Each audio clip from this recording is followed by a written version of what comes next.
Feedback is an instrumental arm of the learning process. Getting insight on how one is performing adds focus and gives precision to effort and actions. Feedback, therefore, needs to be given in a way that will yield results in progress and students' accomplishment. Here are some tips to ensuring that the feedback given is both useful for students and impactful.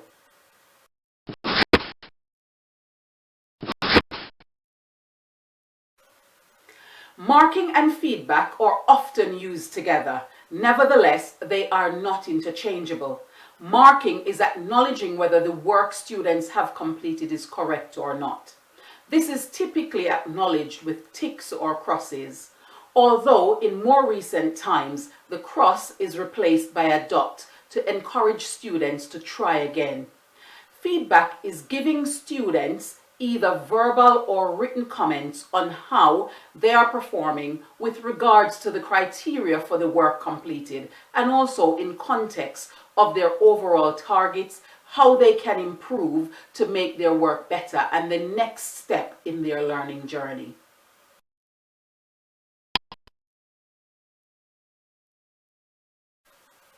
When giving students comments on their performance, it is important to explain how they have performed so far and what they will need to do to complete the sequence of learning or build on their accomplishments.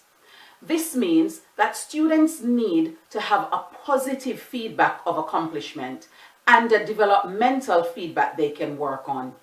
The feedback of accomplishments is also sometimes referred to as what went well or areas of strength. The developmental feedback is sometimes referred to as even better if or areas for development, and in some cases feedforward activities. There are many ways these are referred to in classrooms globally. The important thing is that teachers and students understand what they mean and use them effectively.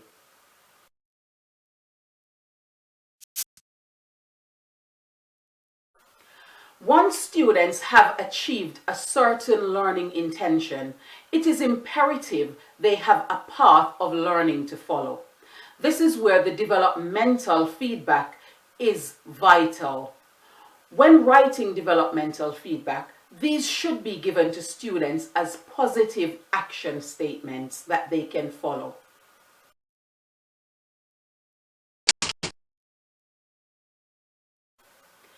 The developmental feedback is most productive when students are given room to act on the feedback given or complete the feedforward activities.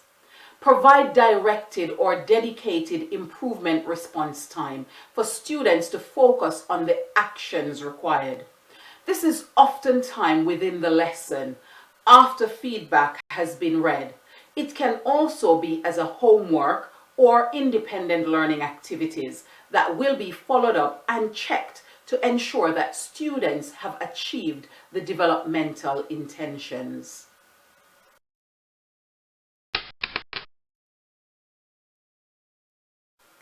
Marking and feedback are key features of teaching and learning.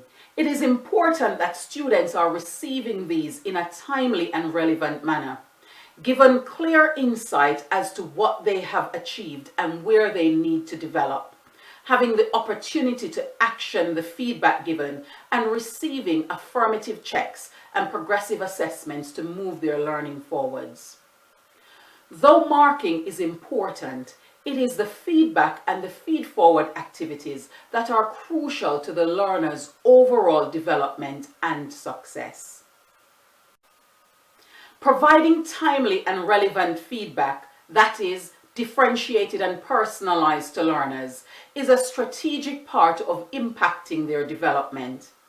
Being developmental and constructive with the information teachers share with students and understanding the role it plays in students' overall achievement will make feedback much more impactful.